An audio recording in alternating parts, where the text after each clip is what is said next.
la gloria del Señor. También saludamos a nuestro hermano Marcelo Ibarra. Amén. Dios le bendiga, hermano Marcelo. No sé de qué parte nos está viendo. Mi hermana Catherine me dice, mi mamá también le envía bendiciones y estamos juntos. Saludo también a mi hermana Rosita. Amén. Dios le bendiga grandemente, madre de mi hermana Catherine. Y también, hermanos, a nuestro hermano Daniel Vergara, que nos ve desde la Argentina. Amén. Dios le bendiga, hermano Daniel. Bien, a cumplir lo prometido. Vamos al libro de Primera de Pedro. Vamos a examinar esta carta, ¿cierto? Es una carta general, amén. No va dirigida a un lugar determinado, sino a todos los creyentes. Cuando hablamos de una carta general, hermanos, no es como, por ejemplo, las epístolas del apóstol Pablo, que iban directamente, ¿cierto? Ya sea a los romanos, a los corintios, a los colosenses, a los filipenses, a los tesalonicenses. Esta es una de las cartas llamadas cartas generales. Amén. Bien, ¿lo tiene? Bien, partimos entonces en el nombre del Señor Jesús. Primera de Pedro dice, Pedro, apóstol de Jesucristo, a los expatriados de la dispersión en el Ponto, Galacia, Capadocia, Asia, Bitinia, elegidos según la presciencia de Dios Padre en santificación del Espíritu, para obedecer y ser rociados con la sangre de Jesucristo, gracia y paz os sea multiplicada. Amén. La primera carta de Pedro está dirigida a los creyentes del norte de Asia Menor que sufrían en medio de una intensa persecución, a quienes exhorta a mantenerse fieles bajo la opresión. Pedro comienza, con una hermosa bendición a Dios y un recuento de su gracia hacia los santos. Su propósito es animar a los creyentes perseguidos a no sorprenderse de la persecución, sino a vivir de manera santa, en vista de las grandes misericordias de Dios. Esta carta se distingue por un emotivo llamado a sufrir, haciendo el bien, así como Cristo murió por el pecado que él nunca cometió, y el apóstol anima a sus lectores a hacer el bien, para testimonio de la gloria de Dios a los incrédulos. Mediante la imagen de un peregrino, Pedro apunta hacia la herencia de la vida eterna y el honor que Dios dará a su pueblo para que los cristianos en la dispersión obedezcan al Señor en este corto tiempo de peregrinaje, a la luz de la recompensa que recibirán. Esta carta fue escrita aproximadamente entre el año 62 y 64 después de Cristo. Parte, ¿cierto? Pablo afirmando categóricamente que esta carta va dirigida a los que fueron elegidos según la presencia de Dios, amén, en santificación del Espíritu, con un motivo, para obedecer, amén, y ser rociados con la sangre de Jesucristo, gracia y paz, o sea, multiplicada. El saludo hebreo antiguamente era shalom, paz, pero hoy día, cierto, se le agrega la gracia, esa gracia infinita que por medio de ella nosotros somos salvos. Por eso que el salvo es gracia y paz. Antiguamente era solamente paz. Amén. Pero hace un llamado el apóstol Pedro a estos hermanos a obedecer. Qué importante, hermanos amados, es considerar la obediencia. Hoy día, donde cada uno quiere hacer lo que bien le parezca, producto de la oscuridad que se ha venido en esta tierra. Amén. Y es una gran realidad, hermanos. Eh, y se va a cumplir, ¿cierto?, la escritura, indudablemente, como la parábola, ¿cierto?, de las 10 vírgenes, cuando el escritor dice, y a la medianoche se oyó una voz, el esposo viene. La medianoche tipifica la oscuridad inmensa. Hoy día estamos viviendo una gran oscuridad. Pero, como dijo un hombre, la fe debe mirar siempre hacia adelante. La gratitud mira hacia atrás y la fe mira hacia adelante para así afirmarnos en estas ambas cosas, hermanos amados, y seguir y proseguir. El ánimo dice, bendito el Dios y Padre de nuestro Señor Jesucristo, que según su gran de misericordia nos hizo renacer para una esperanza viva por la resurrección de Jesucristo de los muertos. ¿Se acuerda lo que el Señor le dice a Nicodemo? cuando él vino de noche, capítulo 3 o 4 de Juan, y Nicodemo no le pregunta nada, amén, no le pregunta nada, solamente le dice, Rabí, sabemos, había muchos ya ahí en el Sanedrín que sabían, porque eran hombres que sí tenían, hermanos amados, conocimiento de las escrituras, y le dice, sabemos que ha venido Dios como un maestro, porque nadie puede hacer las cosas si Dios no está con él. Entonces el Señor le dijo, de cierto te digo, que el que no naciere de nuevo no puede ver el reino de Dios. Nicodemo quedó perplejo con lo que Jesús le había dicho. Le dijo, pero ¿cómo viejo yo meterme en el vientre de mi madre por segunda vez? Jesús le dijo, el que no naciere de agua y de espíritu no puede entrar. Nacer de nuevo es renacer. Y esto es lo que Pablo afirma aquí. El apóstol Pedro afirma acá. Dice, bendito el Dios y Padre de nuestro Señor Jesucristo, que según su grande misericordia nos hizo renacer. ¿Quién? El Señor. El que provoca, hermanos, el llamamiento y el nuevo nacimiento es Dios. Todo lo hace Él. ¿Amén? A los suyos vino, los suyos no le recibieron, mas a todos los que le recibieron les dio el poder o la potestad de ser hechos hijos de Dios. Y aquí viene, miren, los cuales no son engendrados por voluntad humana, voluntad de sangre o de carne, sino de Dios. Nos hizo nacer de nuevo, renacer. Nicodemo le dijo, pero ¿cómo puede hacerse esto? Viejo yo meterme por segunda vez en el vientre de mi madre y nacer. Jesús le dijo, lo que es carne, carne es. Y lo que es espíritu, espíritu es, no te asombres, no te maravilles de que te he dicho que es necesario, escuche bien, es necesario para entrar al reino de Dios. Es necesario nacer de agua y de espíritu. Amén. Y aquí Pedro, ¿cierto?, resalta este renacimiento diciendo, nos hizo renacer para, escuche bien, para una esperanza viva, por la resurrección de Jesucristo de los muertos. ¿Para qué fuimos? ¿Para qué fuimos hechos? ¿Para qué renacimos? Para una esperanza viva. Porque el nacimiento virginal no llevaba a una esperanza muerta o una sin esperanza. No había esperanza, hermanos amados, ahí en esta vida humana. La descendencia de Adán, por eso es que Pablo advierte y dice, en Adán todos mueren. Escuche bien, en Adán todos mueren. Por eso que la Escritura dice también que los que están en Cristo son nuevas criaturas. Las cosas viejas pasaron y aquí son todas hechas nuevas. ¿Pero en quiénes? Los que están en Cristo. Pero la simiente adánica no tiene esperanza. La simiente de Cristo sí tiene esperanza. Y esto es lo que Pablo, perdón, el apóstol, estoy tan acostumbrado a leer las cartas de Pablo que el apóstol Pedro, hermano, resalta que fuimos renacidos para una esperanza viva por la resurrección de Jesucristo de los muertos, para una herencia incorruptible, incontaminada e inmarcesible, reservada ¿dónde? En los cielos para vosotros. O sea, no hay nada en esta tierra, escuche bien, no hay nada en esta tierra que pueda compararse con lo que Dios tiene para usted. No hay nada, ¿no? Todo, como dijo el predicador, todo es vanidad. Vanidad de vanidad, todo es vanidad. Por eso debemos esforzarnos, ser diligentes en las cosas del Señor. Eso nos llama a una diligencia. Por eso que decía yo antes que la gratitud mira hacia atrás y la fe mira hacia adelante. Cuando nosotros tenemos estos conceptos, estos dos conceptos claros. Una, ¿por qué gratitud? Servir a Dios por gratitud. Porque yo nunca, ni usted, ni nadie, va a poder pagar la salvación. ¿Amén? Ninguno de nosotros va a poder pagar la salvación. Porque si no, ya no sería gracia.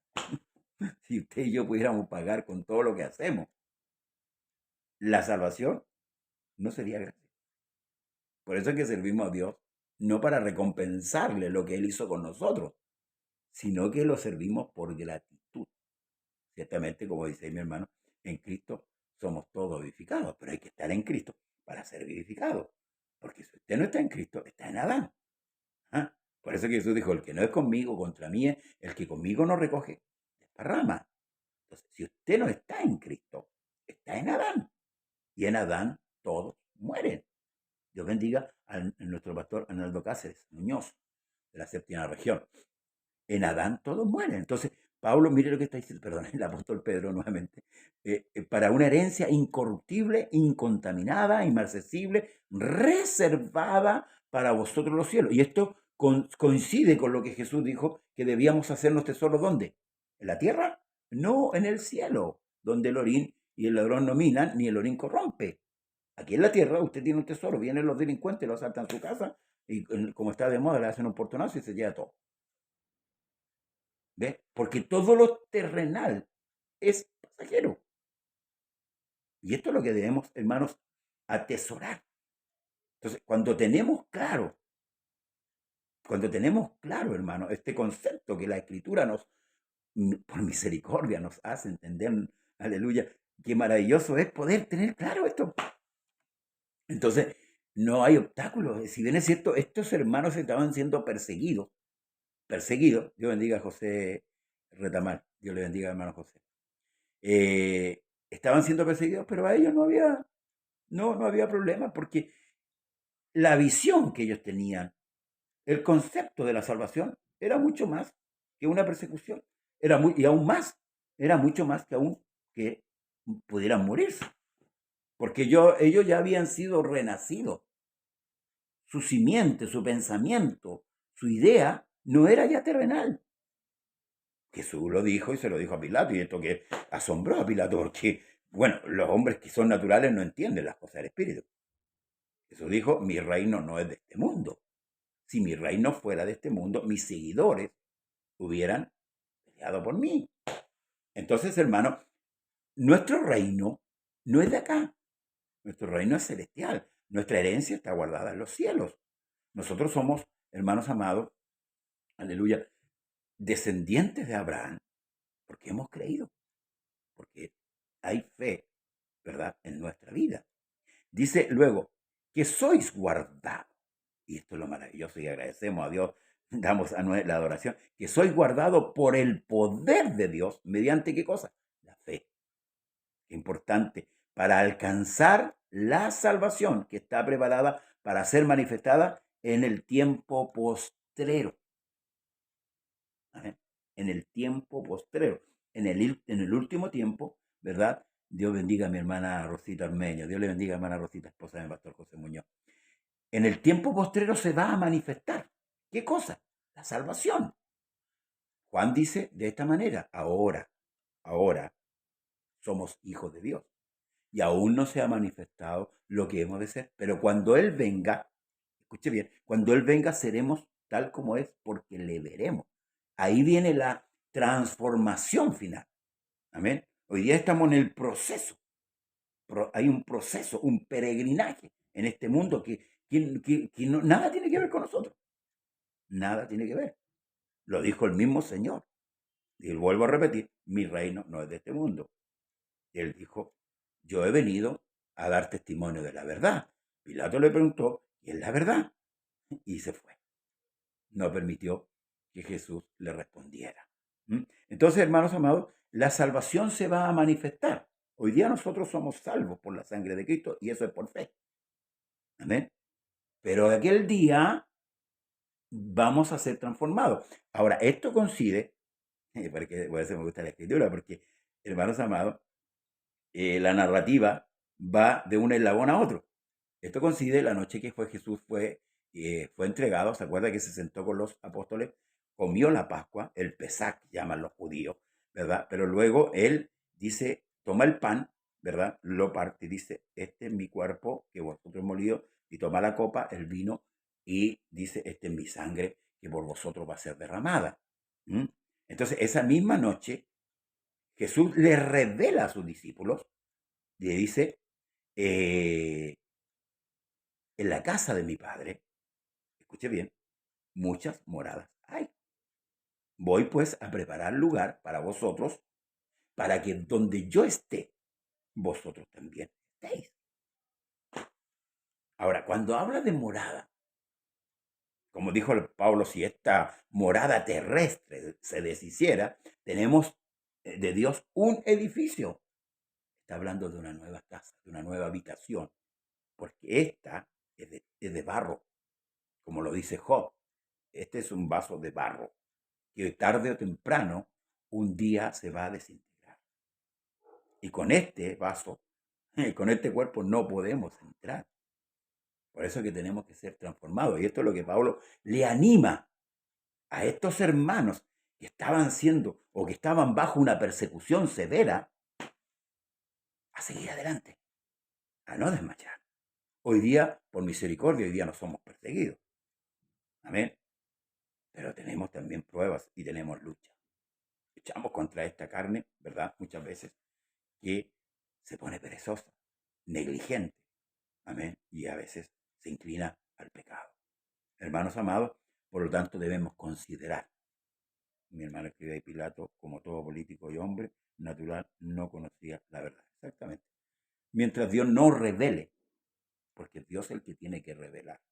Esto no es de hombre. Por eso que él mismo dice por ahí, a Jacob amé y a Esaú aborrecí. El que elige es Dios, no nosotros. Así que usted siéntase privilegiado. Amén. Y ocúpese de su salvación con temor y temblor, como dice el apóstol Pablo.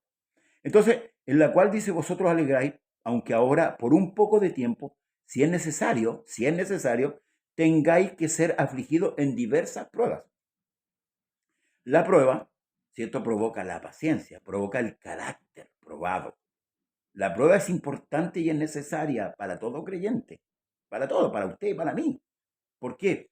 Porque va perfeccionando el carácter, va transformando nuestra manera de pensar, nuestra manera de ser. Entonces, ¿la prueba es necesaria? Sí, sí. Por eso es que dice, si es necesaria, tengáis que ser afligidos en diversas pruebas. Ahora, no debe, por eso es que Juan el Bautista, él anticipa esto, ¿verdad? Y habla de los juicios de Dios. El que viene tras de mí, ¿cierto? El cual yo no soy digno de desatar la correa de los sandalias, él los bautizará en Espíritu Santo y fuego. Fuego es prueba, Santiago lo dice.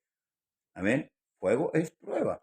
Entonces, anticipa el fuego de prueba y también anticipa el juicio, porque dice que el hacha está en su mano, ¿cierto? Y todo, la raíz del árbol, perdón, y todo árbol que no dé buen fruto es cortado. Entonces, ya está, hermanos, claro. Entonces, ¿tenemos que pasar pruebas? Claro, claro que es importante pasar la prueba, porque el carácter se va formando. A veces la aflicción permanece hasta el día de nuestra muerte, como lo fue con Pablo. El apóstol Pablo permaneció con un aguijón en su carne y el mismo hermano denuncia esta situación diciendo que es un ministro de Satanás que lo abofetea, un mensajero de Satanás, perdón, que lo abofetea, ¿verdad? Que fue la enfermedad incurable. Por eso que tengamos cuidado con dar un mensaje incierto, hermanos amados, y un mensaje que no es claro a la iglesia, para que la iglesia, hermanos, no se confunda, ¿verdad? Y no empiece a pensar de otra manera. Nosotros no debemos pensar de otra manera como lo que está escrito. Por algo todo quedó escrito. Necesitamos que Dios, hermanos amados, levante hombres sabios, hombres entendidos de la escritura, para darle el alimento diario a la iglesia. Y así nosotros podamos ser formados. La doctrina, siempre, claro, la doctrina es una formación. Es como los huesos en el cuerpo. Si no tuviéramos huesos, seríamos deformes, seríamos una masa. Pero como están los huesos, tenemos una contextura física. Los paramos, ¿cierto? Tenemos pie y por eso que los huesos van y forman la figura del hombre. Así también la doctrina en la iglesia es, hermanos amados, la formación. Dice, para que sometida a prueba vuestra fe, mucho más preciosa que el oro, en el cual, aunque perecedero, se prueba con fuego, sea hallada en alabanza, gloria y honra cuando sea manifestado ¿quién? Jesucristo, pues. Por ahí dice en Isaías que verá linaje, que en su linaje, ¿cierto? La aflicción que él tuvo, el fruto de la aflicción, ¿verdad? Somos nosotros. Y así también nosotros debemos regocijar a nuestro Dios. Debemos, cuando decimos, por ejemplo, alabemos a Dios. Todos imaginamos que estamos dentro de un culto, ¿cierto? Dentro de cuatro paredes, levantando y alabando. No, nuestra verdadera alabanza es la obediencia a Dios. Esa es la verdadera alabanza. Porque si yo estoy, hermanos amados, en una actitud desobediente a la Escritura, no saco nada con levantar mis manos. No saco nada con cantarle al Señor. Esa no es la verdadera alabanza. Lo practicó Israel durante muchos años. ¿Y qué dijo el Señor? Estoy harto de sus salmonías, de sus melodías. Estoy harto de la sangre de toro, de los machos, cabríos. ¿Por qué? Porque no había, hermanos, una obediencia. Entonces, la verdadera alabanza a Dios es su obediencia a Dios. Con eso alabamos a Dios. Porque el que no conoce a Dios, porque Dios no se ve, Dios es invisible, ciertamente Dios un día se manifestó en carne, se hizo visible y todos lo sabemos, y eso es lo maravilloso.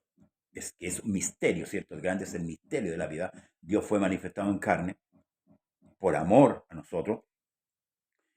Hoy día no se ve, entonces nosotros que profesamos, hermanos, ser hijos de Dios y profesamos la predicación del Evangelio, ¿cómo van a conocer? Jesús dijo que el árbol se conoce por su fruto. Amén. El árbol malo no puede dar fruto bueno, ni el árbol bueno puede dar fruto malo. Por eso debemos, hermanos, examinarnos. ¿Qué es lo que hablamos? Escuche bien, ¿qué es lo que hablamos? ¿Qué pensamos? ¿Qué, hermanos, cómo actuamos?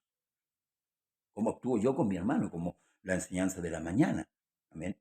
Como decía en el libro de Gálatas. Que hay envidias, que hay contienda. Eso no muestra que yo soy un hijo de Dios. Amén. Entonces debemos sujetarnos para dar testimonio y adoración. Esa es la verdadera adoración que Dios recibe. Mire, cuando Caín y Abel, hay un detalle importante que quizás muchos no advierten, pero hay que leer, por eso hay que caminarle a la Biblia, hay que caminarle a la Escritura. Caín presentó una ofrenda que es de la tierra y Abel presentó, ¿cierto?, la sangre de un animal, o sea, un cordero, si no me equivoco. Ya. Pero dice que Dios miró primero a Caín y a su ofrenda. O sea, luego miró a Abel y a su ofrenda. Los miró a ellos primero. No miró la ofrenda primero. Los miró a ellos. Entonces, cuando nosotros presentamos una ofrenda de adoración, porque es re fácil tocar la guitarra, aleluya, gloria a Dios. Pero cuando yo presento una ofrenda de adoración y mi vida no se condice con lo que el Señor quiere, esa ofrenda para Dios se tapa los oídos. Es abominable, es aborrecible. ¿Por qué? Porque no estoy bajo la voluntad. Por eso que aquí el apóstol Pablo está, hermanos amados, alentando pese a las circunstancias de adversidad que hay. Luego dice, a quien amáis, dice, voy a leer nuevamente el verso 7, para que sometida a prueba vuestra fe, mucho más preciosa que el oro, la cual, aunque perecedera, se prueba con fuego, y sea hallada, escuche, en alabanza, gloria y honra cuando sea manifestado, ¿quién? Jesucristo, a quien amáis, sin haberle visto, en quien creyendo, aunque ahora no lo veáis, os alegráis con gozo inefable. No hemos visto al Señor, pero nos alegramos en Él. Luego dice, obteniendo el fin de vuestra fe. ¿Qué cosa? ¿Cuál es el fin de nuestra fe? La salvación de vuestras almas. Concluye. Por eso que el escritor sin fe dice, es imposible agradar a Dios. Porque el que crea en Dios, o sea, el que crea que le hay, o sea, yo debo entender que, o creer que Dios existe. El que se acerca a Él, crea que le hay. Yo no me voy a acercar a Dios, o no voy a doblar mis rodillas, si no creo. Entonces, el que se acerca a Dios, crea que le hay porque Él es galardonador. ¿De quiénes? De los que le buscan. Esto es lo que Jesús le dijo a la mujer cuando la mujer del balde, yo le digo la mujer del balde, la mujer Ciro, perdón, la mujer de acá de esta ciudad samaritana, perdón. Esta mujer le consultó a Dios con respecto a la adoración. Y aquí volvemos un poquito atrás con respecto a la adoración, para clarificar un poco esto, y le dice, nuestros padres adoraron en este monte, y ustedes, los judíos, dicen que hay que adorar allá. Jesús le dice, créeme, mujer, la hora viene y ahora es cuando los verdaderos adoradores adorarán al Padre en espíritu y en verdad, porque Dios es espíritu. ¿Qué es lo que es adorar a Dios en espíritu y en verdad? No es que me tome el espíritu y yo empiezo a danzar. No, no es eso.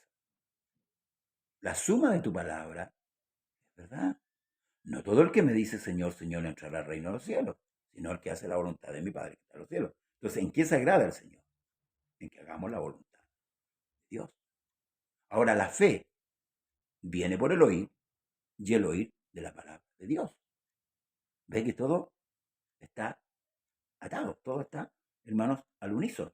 Luego dice, los profetas que profetizaron de la gracia destinado a vosotros inquirieron y diligentemente indagaron acerca de esta salvación, escudriñando qué persona y qué tiempo indicaba el Espíritu de Cristo que estaba en ellos, el cual anunciaba de antemano los sufrimientos de Cristo y las glorias que vendrían tras ellos.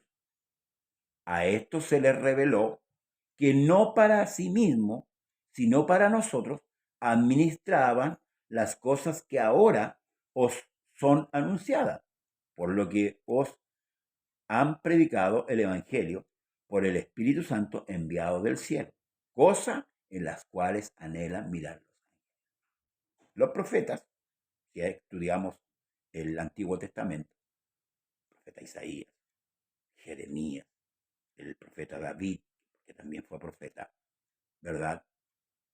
Entre ellos, habla de Cristo, porque el Espíritu de Cristo estaba en ellos. Entonces, ellos dan a conocer que no era para ellos, sino para nosotros, hermanos, cuando se iba a producir esa manifestación. ¿Ah? Amén. Porque ellos hablaban, ¿quién ha creído a nuestro anuncio? Por ejemplo, el profeta Isaías, subirá cual renuevo, le veremos. Capítulo 53, usted lo puede ver. El profeta David cuando habla en el Salmo 22, Dios mío, ¿por qué me has desamparado? Y ahí relata, ¿cierto?, el sufrimiento de Cristo en la cruz. Aunque van a ellos de la escritura, hermano. Pero a ellos se les reveló que no para sí mismos, sino para nosotros, administraban las cosas que ahora os son anunciadas, por lo que os han predicado el Evangelio por el Espíritu Santo enviado del cielo, cosas en las cuales anhelan mirar los ángeles. Qué importante entender, hermanos y hermanas en la fe, el Evangelio. ¿Qué es el Evangelio? ¿Qué es el Evangelio? Pablo en Romanos explica muy bien, hermano, esto con respecto al Evangelio. Y que nosotros debemos, hermanos amados, tener muy claro qué es lo que es el Evangelio. Entonces dice, de acuerdo a todo lo que ha venido narrando o escribiendo el apóstol Pedro en el Espíritu del Señor, dice, por tanto, o sea, fuimos elegidos en la presencia de Dios para ser rociados, tenemos una herencia, ahora esto es como la raya para la suma, por tanto, ceñid los lomos de vuestro entendimiento, sed sobrio y esperar por completo en la gracia que se os traerá cuando Jesucristo sea manifestado. Por tanto, de acuerdo a todo lo que se ha hablado, a todo lo que ya usted y yo tomamos conocimiento, vuelvo a resumir, que somos, hermanos amados, elegidos por Dios, ¿cierto?, para ser rociados por la sangre de Jesucristo. Tenemos una herencia en los cielos, que es una herencia incorruptible, incontaminada, inmarcesible, que está reservada, que está guardada. Dios afirma esto y confirma que está guardada. ¿Ah? Por tanto, sabiendo y conociendo todas estas cosas, ahora el Señor a través del apóstol Pedro dice, por tanto, ceñid los lomos de vuestro entendimiento y sed sobrios. Amén. Sed sobrios. Cuidado con las falsas doctrinas. Cuidado con las falsas adoraciones a Dios. Aquellas cosas que son emotivas y que nos arrastran muchas veces a hacer muchas cosas. Amén. Cuidado. Debemos ser sobrios. Ser sobrio no significa que usted esté seco y que usted no tenga el Espíritu Santo. No, no, no. No, hay que tener sobriedad, hay que analizar las cosas que están pasando dentro de la iglesia, cómo se están desarrollando, si se están desarrollando de acuerdo a la escritura, por algo está la escritura. Hay hombres hoy día que son reprobos de entendimiento, no entienden. Predican en los púlpitos y hablan de Dios, pero ni siquiera a veces no tienen idea de lo que están hablando. Por eso que el mismo apóstol Pedro que escribe esto dice que nosotros tenemos la palabra profética más segura, la cual hacemos bien a estar atentos como una antorcha que alumbra. ¿Cómo examino yo qué es lo que es bueno y qué es lo que es malo a través de la palabra? La palabra es la que nos alumbra, como dijo el salmista, lámpara es a mis pies y lumbrera mi camino tu palabra. No nos equivoquemos. Dice, por tanto, ceñid los lomos de vuestro entendimiento y sed sobrios y esperad. A medias no, por completo, en la gracia que se os traerá cuando Jesucristo sea manifestado. Como hijos obedientes, no os conforméis a los deseos que antes teníais, estando en vuestra ignorancia. Tenemos una lucha contra nuestra carne. Vienen muchas veces deseos, vienen, hermanos amados, pensamientos. Y esta es la lucha que tenemos como hombres. Pero aquí nos advierte, dice, no os conforméis a los deseos que antes teníais estando en vuestra ignorancia. Hoy día no somos ignorantes, antes sí. Esto erais vosotros, dice el apóstol Pablo, ¿cierto? Pero más ahora, antes usted era un pecador, un hombre que estaba perdido, que estaba en la oscuridad, hoy día usted es un hijo de Dios. Por tanto, su comportamiento, su manera de ser, tiene que ser de acuerdo al modelo oficial. Tiene que ser el modelo. Ser imitadores de Dios como hijos amados. Ser imitadores de mí, dijo Pablo, como yo a Cristo. Hay un modelo, hay una plantilla, ¿verdad? Que nosotros debemos ser como Él. Entonces dice, como hijos obedientes, no os conforméis a los deseos que antes teníais estando en vuestra ignorancia, sino como Él que os llamó es santo, escuche bien, sed también vosotros santos en toda vuestra manera de vivir. Debemos procurar la santidad, porque sin santidad nadie verá al Señor. Acá dice, porque escrito está, ser santo porque yo soy santo. Ahora, muchos dicen, por ejemplo, dicen, el camino del Señor es difícil, es pesado. Ahora, Dios me está mandando, dice, yo debo ser santo, como Él es santo. Entonces, ¿cómo yo me igualo al Señor? Humanamente, o como puso ahí mi hermano, naturalmente, no puedo. Dios bendiga a nuestro hermano Manuel Cárdenas, que lo está viendo desde el hospital. Dios le bendiga, hermano Manuel. Yo no puedo humanamente. Por eso que la ley no puede salvar, porque la ley manda y ordena. Pero la gracia sí puede salvar. Porque en la gracia está el perdón de pecado. En la gracia, hermano, está la dirección. Dios bendiga a nuestra hermana Nana Gil. Dios le bendiga, hermana Nana, de allá de los Estados Unidos. Y está el Espíritu Santo, pues, hermano. Ese es el que nos ayuda. El Espíritu Santo y la palabra de Dios son los dos hermanos amados que nos van ayudando, nos van guiando. Por eso que Pablo por ahí dice, no contristéis al Espíritu Santo, con el cual fuiste sellado para el día de vuestra redención. Por eso que Dios ahora manda que seamos santos. Ahora Dios ordena, ser santo, como yo soy santo. ¿Por qué? Porque Dios te dio la herramienta. Si yo le mando a edificar una casa y no le doy los materiales, y le impongo que usted tiene que hacerme la casa, estoy siendo injusto. La ley era así, la ley ordenaba. Pero la gracia no, la gracia le ordena, pero también le da las herramientas para que usted pueda hacerlo. Entonces, nadie va a tener justificación. Nadie puede tener justificación. Y esto es lo que el apóstol Pedro está llamando la atención. Dice, porque escrito está ser santo, yo soy santo. Y si invocáis, dice, por Padre, a aquel que, sin acepción de persona, juzga según la obra de cada uno, conducíos, escuche bien. Pastor, ¿falta mucho? Poquitito, 10 minutos. Ya. Conducíos, dice, con temor en todo el tiempo de vuestra peregrinación. Conducidos con temor todo el tiempo de vuestra peregrinación. Sabiendo que fuiste rescatados de vuestra vana manera de vivir, la cual recibiste de quiénes? de vuestros padres, no con cosa corruptible como oro o plata, sino con la sangre preciosa de Cristo, como la de un cordero sin mancha y sin contaminación. Condúzcase, ¿cierto? Con temor, con reverencia, sabiendo, no en ignorancia, que fue rescatado. De esa vana manera de vivir que teníamos, el Señor nos rescató. Amén. A través de la sangre preciosa de Jesucristo. Ya destinado, dice, desde antes de la fundación del mundo, pero manifestado en los postreros tiempos, por amor de vosotros. ¿Por qué murió Cristo? Por amor de usted y de mí, y de todos aquellos que hemos entendido, mediante el cual, dice, creéis en Dios, que Él le resucitó de los muertos y le ha dado gloria, para que vuestra fe y esperanza sea en Dios, no en los hombres ni en las cosas terrenales, en Dios, habiendo purificado vuestras almas por la obediencia a la verdad mediante el Espíritu, para el amor fraternal no fingido, amaos unos a otros entrañablemente de corazón puro.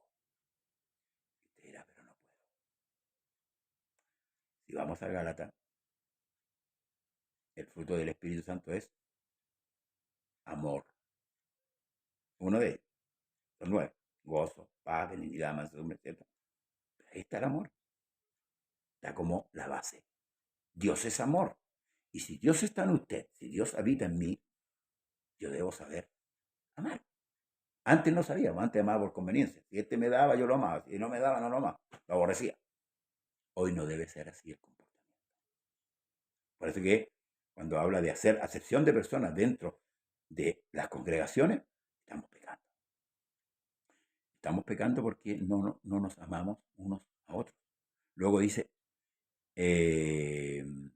siendo renacidos, nuevamente ocupa la palabra renacido, no de simiente corruptible, ¿ven?, sino incorruptible, por la palabra de Dios que vive y permanece para siempre. ¿Ven? La palabra nos hizo renacer una vez más, hermanos, y hoy día somos de la simiente incorruptible. Por tanto, debemos andar como esa simiente. Luego dice, toda carne, porque toda carne es como hierba, y toda la gloria del hombre como la flor de la hierba. Esto debemos entenderlo claramente, hermano. La hierba se seca y la flor se cae, mas la palabra del Señor permanece. ¿Un momento? No, para siempre. O sea, todo lo que dice Dios, hermanos amados, es verdad. Amén. Y se va a cumplir. Lo mismo que dice en el libro de Hebreos. La palabra de Dios es viva y eficaz, más cortante que una espada de filo, porque es así. Por eso que nosotros debemos ceñirnos por la palabra. El que predique debe predicar conforme a la palabra. No sueños, no experiencia, no cosas, hermanos amados, que no van a la par con la Escritura. Entonces, y esta es la palabra que por el Evangelio os ha sido anunciada. Amén. Nos sorprendió la hora, hermanos amados. Gracias a todos los que han estado con nosotros. Pastor dice cómo actuar cuando se ve que hermanos quieren dañar y dividir la congregación. Por ahí el apóstol Pablo habla con respecto a aquellos que, hermanos amados, que causan divisiones. Estos hay que denunciarlos públicamente. Primero llamarlos, exhortarlos y luego dar cuenta a la congregación para que esto se sepa. Hay hermanos que dañan con estas actitudes. Por ejemplo, los chismes, los cagüines dentro de la iglesia. Amén. El hablar, que todo esto que divide, el apóstol Pablo habla claro. Por ejemplo, si hay un conflicto entre hermanos, yo debo solucionar primeramente con mi hermano. Si no hay una solución, yo debo acudir con 2 testigos para exhortar a mi hermano. Si mi hermano no se arrepiente, yo debo presentarlo a la iglesia. Y si ahí el hermano no obedece y no quiere cambiar de actitud, ya hay que tenerlo por gentil y publicano. O sea, no es un hombre convertido, lamentablemente. Porque no todos, Dios bendiga a nuestra hermana Dulcecita de Arena, no todos son convertidos. Amén. Y siempre van a haber falsos hermanos dentro de las congregaciones. Nosotros debemos hacer lo que Dios a nosotros nos ordena. Amén. Pero estos hermanos que, tal como dice mi hermano, cómo dice, cómo actuar cuando se ven hermanos que quieren dañar o dividir la congregación, es claro. Hay que llamarlo a terreno. Porque esto no es como un centro madre, mi hermano. Yo no voy a, si yo tengo un pleito con un hermano, estoy viendo, yo debo encarar, como dice el libro de Hebreo, exhortaos unos a otros. Amén. Exhortaos unos a otros para que no ondurezca con el engaño del pecado. Si es por el bien del iglesia, no es que yo voy a tomar, a lo mejor ese hermano está equivocado y está incluyendo en un error, como decía en la mañana, si hay alguno que cae, ¿cierto? Vosotros que sois espirituales, primero hay que tratar de restaurarle, no es hay que tomarlo con el enemigo, tomar una escopeta y matarlo, tiro, no, no, no, no, hay que tratarlo primero. Si el hermano no quiere advertir, o no quiere, ya es otro cuento, ya hay que publicarlo, se hace público, ¿cierto? Para que todos sepan. Viene una vez el hermano se arrepiente y gloria al Señor. Usted sabe que Dios no quiere que nadie perezca, sino que todos procedan al arrepentimiento. Gracias por la pregunta. Llegamos hasta aquí, hermanos amados. Le invito a orar un segundito. ¿Qué le parece? Para cerrar esta enseñanza. Mañana nos juntamos en La Quebrada, allá en Renca, y usted donde tenga culto, vaya, asista. Amén. Asista al culto. Hermanos amados, Dios bendiga a nuestra amiga Patricia Ruiz. Vamos a orar también por mi hermano Manuel Cárdenas, que está hospitalizado, esperando que Dios lo saque prontamente de ahí, de acuerdo a su voluntad. Oremos a nuestro Dios, hermano, le invito a orar.